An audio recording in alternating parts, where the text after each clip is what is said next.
నమస్కారం ప్రజలారా.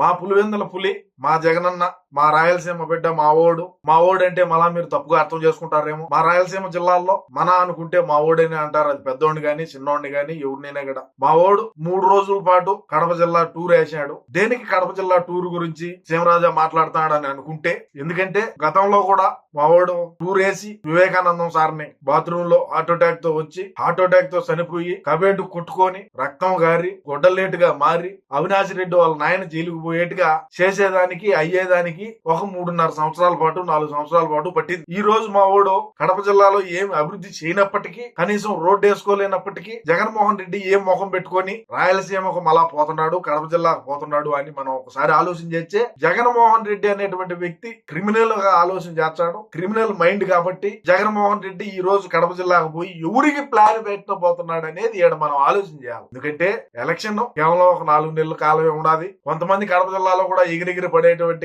కొంతమంది కార్యకర్తలు నాయకులు ఉన్నారు. సరే, నాయకులకి ఏమన్నా స్పాట్ పెట్టేదానికి ఏమన్నా పోతున్నాడా? స్పాట్ పెట్టి మళ్ళా దీంతో సింపతితో ఏమన్నా తెలుగుదేశం పార్టీ వాళ్ళు మళ్ళా మా ఓడిని చంపినారు, నన్ను ఈసారి అధికారంలోకి దాండి ఖచ్చితంగా నేను సిబిఐ ఎంక్వైరీ చేసి ఎవరైతే మన కార్యకర్తను ఎవరినైతే మన నాయకుడిని వేసినారో వాడిని ఖచ్చితంగా నేను పట్టుకుంటానని మా ఓడు మళ్ళా ఏమన్నా ప్లాన్ వేసినాడు అనేది ఒక రోజు చిన్న డౌట్ రాదు ప్రజలారా. నాకు మీక్కడ ఆ డౌట్ కనుక ఉంటే కింద కామెంట్ రూపంలో అయితే ఖచ్చితంగా తెలియజేయండి. మా అన్న మా ఊరికి పోవాలన్నా కూడా మా వాడికి 1000 మంది పోలీసులు కావాలా. మా ఓడు వచ్చే ముందు రోజు దాచి మొత్తం అంగళ్ళలో మొత్తం అన్ని కట్టేయాల్సిందే, మొత్తం షట్టర్ వేయాలా. మా ఓడు పోయే రోడ్లో ఎవడు మనిషి కూడా తిరగకూడదు. మనిషి కాదు, కనీసం కుక్క పోతా ఉన్నా కూడా మా ఓడు భయపడే పరిస్థితుల్లో ఉన్నాడు. దేనికి ఉన్నాడంటే మేము ఆ విధంగా మా జిల్లాను కూడా మేము ఆ విధంగా అభివృద్ధి చేసుకోగలిగినాము, చేసుకుంటున్నాము కూడా. అందుకని చెప్పి మాకు మనుషులు కనపడితే భయము, పరదా పట్ల కట్టాలా, బారికేళ్లు పెట్టుకోవాలా. మళ్ళా మా సపరేట్ గా మా పులివెందుల సైన్యం ఉంటది. మా పులివెందుల సైన్యంతో మేము ముందుకు పోతాము. సరే, ఏది ఏమైనప్పటికీ కూడా నాది రాయలసీమనే కాబట్టి నాకు యాడనో కొద్దిగా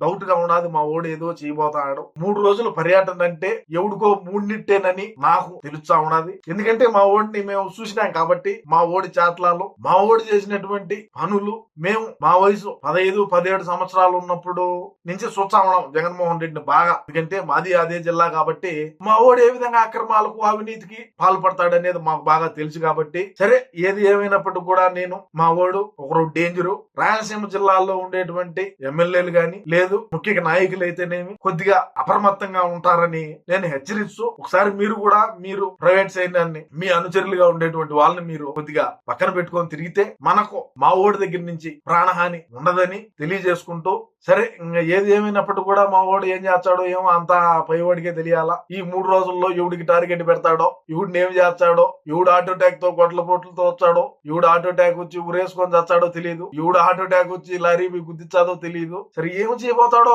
చూద్దాం ప్రజలారా, వేచి చూడటమే. ఎందుకో నాకు మొత్తానికి 3 రోజుల పర్యటన అంటే ఎవడికో మూడిందని అయితే నేను స్పష్టంగా తెలియజేస్తా ఉన్నా. జగన్మోహన్ రెడ్డి ఖచ్చితంగా దీన్ని అమలు చేస్తాడని నాకు తెలుసు. మా ఓడిని మేము చూసాం కాబట్టి, మా ఓడి పనితనం ఏందనేది మాకు తెలుసు కాబట్టి రాష్ట్రంలో ఉండే ప్రజలకు కూడా తెలియజేస్తా ఉన్నా. మీరు నేను చెప్పిన దాన్ని ఈ 3 రోజుల పర్యటనలో ఎవరికి మూడిందనేది కింద కామెంట్ రూపంలో తెలియజేస్తారని ఆశిస్తూ, నమస్కారం ప్రజలారా.